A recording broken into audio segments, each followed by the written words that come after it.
सुख चैन करार मिले सबको, अरदास यही है। साईं तेरा प्यार मिले सबको, अरदास यही है। धन्य धन्य वह भक्त अनन्य, मेरी शरण तज जिसे न अन्य। साईं बाबा कहते हैं कि मेरे वो भक्त जो अनन्य भाव से मेरी भक्ति में लीन है, ऐसे ही भक्त वास्तव में भक्त हैं। दिल्ली में रहने वाले प्रवीण मलिक जी साईं बाबा के ऐसे भक्त हैं जो साईं बाबा की भक्ति में लीन होकर साईं बाबा के भजनों का निर्माण करते हैं। प्रवीण मलिक जी के गाए हुए कर्ण प्रिय भजनों को सुनकर आत्मा निर्मल हो जाती है और अपनी इसी कला के माध्यम से प्रवीण मलिक जी भक्तों को साईं बाबा के और भी करीब ले जाते हैं। ओम साईं राम।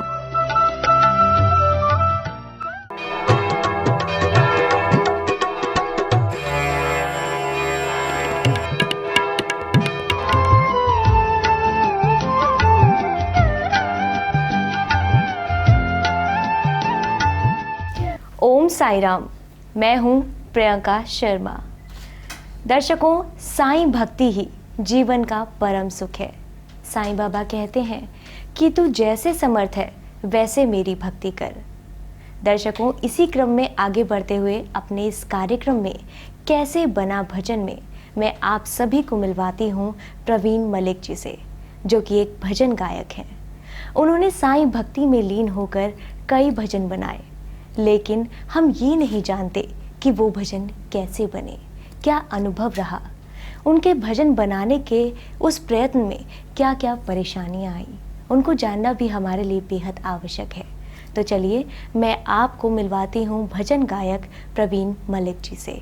प्रवीण जी, आपका बहुत बहुत स्वागत है कार्यक्रम में। ओम साईं राम। प्रवीण जी, सबसे पहले मैं आपसे जानना चाहती हूँ कि इस संगीत की दुनिया में आपने अपना पहला कदम कब रखा? संगीत तो हर व्यक्ति के अंदर होता है जी। मेरे अंदर भी कुछ ज़्यादा था कि मैं बचपन से ही संगीत को सुनना बड़ा पसंद करता था जी। और जब मैं लगभग 15 साल का था तो मुझे शौक़ हुआ गाने का। सुनता था, मैं किशोर जी को बहुत फॉलो करता था जी। तो मुझे गाने का शौक़ हुआ। तब डिवोशनल नहीं था इतना, तो मैंने गंधर्व महाविद्यालय ज्वाइन किया। पर कुछ हमारा जो परिवार है वो एजुकेशन से ज़्यादा जुड़ा है। मेरी मदर टीचर रही, फादर डिफेंस में थे जी। तो फादर ने कहा बेटा नहीं, अभी आप संगीत में नहीं जाना, आपने रहने दो, पढ़ाई करो। तो तब इतने माँ बाप जागरूक भी नहीं थे संगीत के प्रति, उनका इतना दोष भी नहीं था। उन्होंने मुझे समझाया, मना कर दिया। तो मैंने उन दिनों गंधर्व छोड़ दिया, अपना ये शौक़ था, मैंने छोड़ दिया। फिर एजुकेशन कंप्लीट की, शादी हो गई, जॉब हो गई। तो अचानक जब मैं लगभग 30 साल का था तो मेरे गुरुदेव श्री बृजमोहन नागर जी, उनके यहाँ भजन संध्या थी, साईं भजन संध्या। तो मैंने सुनी। मैं उस दिन एक्चुअली सही बताऊँ तो मैं क्रिकेट मैच के लिए घर पर था, कहीं नहीं गया था। क्रिकेट का भी शौक़ था। मेरी मदर कहती उनके घर नागर जी के घर भजन संध्या, आप चलो। मैंने उनको मना कर दिया। मैंने कहा मैं नहीं जाऊंगा। पर बाबा की इच्छा, कहते ना साईं खुद बुलाते हैं, तो बाबा की इच्छा थी। मैं वहाँ एकदम मुझे आवाज़ आई तो मैं वहाँ खिंचा चला गया। सारा दिन बैठा। फिर उनको मैंने कहा कि मैं आपका चरणों में आपका शागिर्द बनना चाहता हूँ। उन्होंने उस समय मना कर दिया। फिर मैंने अपनी मदर को कहा, क्योंकि वो उनसे मिलती रहती थी, हमारे नेबर्स थे, वो नेबर्स हैं, तो वो मिलती रहती थी। तो मैंने अपनी मदर को कहा, मैंने कहा इनको आप कहो कि मुझे अपने चरणों में स्थान दे। तो वो पहला वीरवार मैं मंदिर गया। उन्होंने कहा कल आप गुरुजी की आज्ञा होगी, आप कल मंदिर चलेंगे मेरे साथ, थर्सडे है। तो मैं मंदिर गया और बस बाबा का ही हो गया। यानी कि 30 वर्ष की उम्र में आपने शुरुआत की, जब आप 30 वर्ष के थे तब से आपने बाबा के भजन गाने शुरू किए, और जब बचपन से शुरुआत की आपने संगीत की दुनिया में कदम। जी, मैं ये जानना चाहती हूँ कि आपको कब ये प्रेरणा मिली कि आपको सिर्फ और सिर्फ बाबा के भजन ही गाने चाहिए? ये तभी हुआ एक्चुअली, तभी एकदम मेरा जैसे सब कुछ चेंज हो गया लाइफ में। मेरा लाइफस्टाइल कुछ और था, मैं डिवोशनल होके भी डिवोशनल नहीं था जी। कि बस कुछ ऐसे ही एक बिखरा हुआ था मेरा जीवन कि जहाँ कोई कहे वहीं चला गया, एक जगह टिकाम नहीं था। और डिवोशनल घर वाले कहते थे सुबह पूजा किया कर, नहीं बस तैयार हुए ऑफिस निकल के। तो बस एक बाबा थे, मतलब कई बार मैं मंदिर गया, लोधी रोड साईं मंदिर सेक्टर 7, पर बाबा से जुड़ाव नहीं था। शिरडी तो मैं बिल्कुल छोड़ ही आया था कि दोबारा नहीं आऊँगा, पर बाबा भजनों के माध्यम से मुझे अपने चरणों में ला रहे थे। मैं तो ये कहूँगा मैं भजन तो सेकेंडरी है, पहले बाबा के चरण है मेरे लिए। जो बाबा ने मुझे बुलाया मेरा जीवन ही बदल दिया। जी, भजन की दुनिया में आपका कोई ऐसा एक्सपीरियंस जब आपको ऐसा अनुभव हुआ हो कि बाबा आपके साथ हैं? ऐसा है जी, मैं सेक्टर 7 मंदिर जाना शुरू हुआ और मैं वेट कर रहा था कि मुझे भजन गाने का वहाँ अवसर मिले, पर वो नहीं मिल रहा था। जैसे मैं अभी समय नहीं आया था, मैं तो ये कहूँगा मैं गुरुजी से सीख भी रहा था। तो एक दिन मुझे मेरे गुरु भाई की कहा कि आज तू मंदिर गाएगा। उसने गुरुजी को कहा आज प्रवीण मंदिर में गाएगा। तो गुरुजी ने भी कहा हाँ हाँ बेटा गाना आप। तो मैं पहला ही बार जब मैंने वहाँ भजन गाया तो नेक्स्ट टाइम मुझे कोई चांस नहीं था मिलेगा नहीं मिलेगा, पर नेक्स्ट टाइम पीछे से एक पर्ची आई फरमाइश की, वही भजन था मेरा भजन। फिर पर्ची आई तो गुरुजी ने कहा बेटा आपकी पर्ची आई, आप गाइए। कौन सा भजन था? वो देता शिरडी वाला साईं शरणागत का साथ जी। तो उसके बाद फिर पर्ची आनी शुरू हुई। बाबा की बड़ी असीम कृपा हुई कि वो रेगुलर पर्ची आती रही मुझे हर थर्सडे। फिर धीरे धीरे आपके सामने है सब कुछ। जी, आपका पहला भजन जो आप हमारे साथ साझा करना चाहें, हमारे दर्शकों के साथ साझा करना चाहें? मैं अपना पहला भजन जो मेरा रिकॉर्डेड हुआ था, गाया मैंने कोई और मंदिर में, पर रिकॉर्डेड पहला हुआ, वो मेरे लिए बहुत ही अलग अचीवमेंट थी कि मैंने अगले दिन रिकॉर्डिंग करनी है।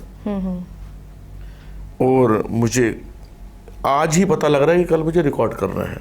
और पहला चांस था मेरा स्टूडियो में गाना, अलग एक्सपीरियंस और बड़ा एक्साइटेड। तो मेरे पास ट्रैक आ गया पर उसके लिरिक्स नहीं थे। ट्रैक आ गया, लिरिक्स नहीं है, तो मैं तो कोई राइटर हुई नहीं। पर अब मैं लिरिक्स कहाँ से लाऊं? तो मैंने एक राइटर है प्रोफेशनल, उनको संपर्क किया शाम को, कल मुझे गाना है, आज शाम को मैं उनसे संपर्क कर रहा हूँ कि कल मुझे स्टूडियो में गाना है। उन्होंने कहा अभी समय नहीं है मेरे पास, मैं नहीं लिख सकता, क्योंकि वो बड़े बड़े सिंगर्स की लिखते हैं, उनके भी समय की है पाबंदी, सब चीज़ें हैं। तो मैं बड़ा परेशान, मेरे आंसू आ गए कि मैंने कल कैसे गाऊंगा, मेरे पास लिरिक्स ही नहीं है। तो मेरी मदर ने ऐसे ही कह दिया, कहते बेटा तू लिख ले। मैंने कहा मम्मी मैं कोई राइटर थोड़ा हूँ जो मैं लिख लूँ। तो कहते हैं ना साइंस सचित्र, सब सवालों का एक ही जवाब है, साइंस सचित्र। मैंने वो खोला, वहाँ से मुझे रास्ता मिला और मैंने पहली लाइन लिखी। उसके बाद मदर ने मेरी कहा बेटा, मैं रात को 11 बज गए थे, लगभग 8 बजे बैठा था, 11 बज चुके थे। कहते भजन कब तक लिखेगा? एक एक पेज से साइंस सचित्र के कुछ ना कुछ मुझे मिल रहा था, आगे का मार्गदर्शन मिल रहा था और शब्द मिल रहे थे, मार्गदर्शन भी मिल रहा था। तो कब तक खत्म होगा? ये बाबा मुझसे बुलवाते। मैंने कहा मम्मी 2 बजे तक। तो कहते हैं एग्जैक्ट टाइम कैसे पता तेरे को 2 बजे तक? हाँ, मुझे क्या पता है? कहते तुझे एग्जैक्ट टाइम कैसे पता 2 बजे? मैंने कहा मैंने वैसे ही मैंने कहा मम्मी वैसे ही कह दिया 2 बजे तक। कहते तुझे कुछ चाहिए? मैंने कहा मम्मी बस आप बैठे रहो। मेरी मदर बहुत बड़ी सपोर्टर रही है मेरी इस लाइन में। तो आप मुझे मेरे लिए चाय बनाते रहो, हर आधे घंटे में चाय दे दो। वो चाय बनाते रही, मैं लिखता रहा। और जब मैंने लास्ट लाइन लिखी, मैंने घड़ी की तरफ देखा तो 2 बज रहे थे। एग्जैक्ट 2 बजे आपका भजन पूरा। जीवन में पता नहीं इन्होंने क्या से क्या कर दिया, मैं बता नहीं सकता। वो 2 बजे वो भी एक इतिहास बना, इतना बढ़िया भजन, उसके शब्द भी इतने अनोखे हैं, मैं आपको बता नहीं सकता। प्रवीण जी, आपकी आवाज़ के सब शागिर्द हैं और मेरे दर्शक भी, और मैं भी चाहती हूँ कि उस पहले भजन की चंद लाइनें आप गुनगुना दें। जी बिल्कुल बिल्कुल जी। मैं आपको बताना चाहूँगा सभी भक्तों को जो देख रहे हैं, ये भजन नहीं है, ये बाबा का एक वचन है जो एक भक्त बाबा को बता रहा है, बाबा को याद दिला रहा है, एक बाबा का वचन। तो दर्शकों, मैं आपसे बता दूं कि ये प्रवीण जी ने अपनी कहानी सुनाई कि कैसे बना उनका भजन, जैसा कि हमारा टाइटल भी है, आपको बताना कि कैसे बना भजन। तो प्रवीण जी गुनगुना दीजिए। जी बिल्कुल। ओम साई राम। ओम साई राम।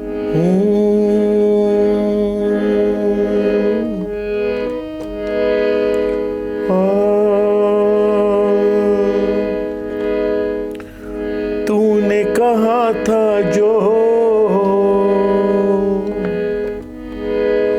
मेरे दर पे आता है, मालिक की कृपा से हर दुख मिट जाता है, मालिक की कृपा से हर दुख मिट जाता है, हर दुख मिट जाता है। तूने कहा था जो मेरे दर पे आता है, आज मैं आया शरण में तेरी, अब तो सुन लो विनती है मेरी, अब तो सुन लो विनती है मेरी। सुना है दुखियों को तू गले लगाता है, तू गले लगाता है। तूने कहा था जो मेरे दर पे आता है। इसकी 2 लाइनें और आपको सुनाऊंगा, क्योंकि जो इस भजन का सार है, जो बाबा ने अपना वचन निभाया है कि मृत्यु तक टाली है उन्होंने, तो उसको आप सुनिए। मृत्यु भी भक्तों की तूने थी टाली, तेरी अदाएं सबसे निराली, तेरी अदाएं सबसे निराली। तभी तो साईं तू साईं कहलाता है, साईं कहलाता है। तूने कहा था जो मेरे दर पे आता है। बहुत ही सुंदर भजन, तूने कहा था जो मेरे दर पे। मैं आपको बताना चाहूँगा कि मृत्यु भी भक्तों की तूने थी टाली, तेरी अदाएं सबसे निराली, तभी तो साईं तू साईं कहलाता है। तो ये बाबा ने ही लिखवा दिया, तभी तो साईं तू साईं कहलाता है। सर, मैं अब आपसे जानना चाहती हूँ कि ये जो भजन है आपने लिखा साईं सच्चरित्र से, शब्द उतार दिए एक किताब पर, लेकिन उसकी लय कैसे बनी, उसकी धुन कैसे आपके सामने आई कि मुझे इसी लय पर उसको गाना है? मैं तो बिल्कुल अनाड़ी था लिखने में, मुझे कविता दोहे इस बारे में, ये शब्द क्या होते हैं कुछ नहीं पता था। बस मुझे नहीं पता कि कौन मेरी मदद कर रहा है, कौन क्या कर रहा है, मैं क्या लिख रहा हूँ। यानी कि बाबा ने आपको एक लिरिक्स राइटर भी बना दिया। जी। अब मैं आपसे पूछना चाहती हूँ कि ये जो भजन है, तूने कहा था ना जो तेरे दर पे आएगा, इस भजन को सबसे पहले आपने कहाँ गाया? इसको रिकॉर्ड हो गया जी। तो भजन कब रिकॉर्डिंग आएगी, सीडी कुछ नहीं पता था, पर मैं भजन गाता ही था मंदिर में, तो फिर मैंने ये गाया, लोगों ने इसको भी बहुत पसंद किया कि कुछ अलग आया ये। तूने कहा था जो कि बाबा को कह रहे हैं बाबा की बात, तो लोगों को इसमें अपनापन लगा, तो इसकी भी फरमाइशें वैसे ही आने लग गई, तो बहुत मुझे एक भजन मेरे अकाउंट में और आ गया। जी, शब्दों में है भी ऐसा कि तूने कहा था, यानी कि तूने कहा था वो साबित कर दिया है। जी, अब मैं आपसे जानना चाहती हूँ कि जो ये आपने धुन बनाई, एक भजन बन गया, इस पहले भजन में सबका प्यार होता है, कहते हैं पहली चीज़ में सबका प्यार होता है। इसके अलावा आपका दूसरा जो प्रिय भजन हो वो हमें बताएं। मैं सबको बताना चाहूँगा, एक भजन देता शिरडी वाला साईं शरणागत का साथ, ये उसी दौर का भजन है, मैंने गाना शुरू किया था। पर ये एल्बम में नहीं आ पा रहा था। मैंने कम से कम 30 भजन गा दिए थे स्टूडियो में, ये रिकॉर्डिंग में नहीं आ रहा था। जब भी मैं इसको रिकॉर्डिंग करने की सोचता था ये रह जाता था। ये अभी 2 साल पहले मेरा रिलीज़ हुआ ये भजन। बाबा की इच्छा थी, मैं मेरे भाई साईं राजेश जी से मिला उस दौर में और मैं रिकॉर्डिंग कर रहा था। और इसका जो कवर पेज है, साईं शरणागत एल्बम थी मेरी सोलो एल्बम, इसका कवर पेज साईं राजेश जी ने बनाया। तो वो एल्बम, वो भजन पूरे वर्ल्ड वाइड हिट हुआ। और मेरा ऐसा इतना सुपर हिट भजन मतलब कोई नहीं था जो इसने मुझे शोहरत दी। और मुझे लगातार विदेशों से भी फ़ोन आए, सिडनी मंदिर से, यूके से। मैं अभी तक बाहर तो गया नहीं था, पर मेरी आवाज़ बाबा ने पूरे विश्व में पहुंचा दी। यानी कि इस भजन ने आपको ऊंचाई के सर्वोच्च शिखर पर पहुंचा दिया। एक बात और इस भजन के बारे में बताना चाहूँगा। एक मेरे साईं भक्त है मित्र पंकज नैयर, उनके बेटा 3 साल का था, वो प्रिपरेटरी में जाता था। स्कूल में उससे पूछते थे पोयम सुना दो, तो वो ये भजन गाता था पूरा का पूरा। उसको याद था, मुझे याद नहीं था, जबकि मेरा अपना भजन है, मैं देख के गाता था, उसको याद था पूरा भजन। और ऐसे कई बच्चे आए जिनका ये फेवरेट भजन था। ये बाबा दिखा रहे थे कि क्या बाबा की लीला है। जी प्रवीण जी, आपकी श्रद्धा, आपकी भक्ति और साईं बाबा के 2 स्लोगन हैं, श्रद्धा और सबूरी, वो आप में दिखता है।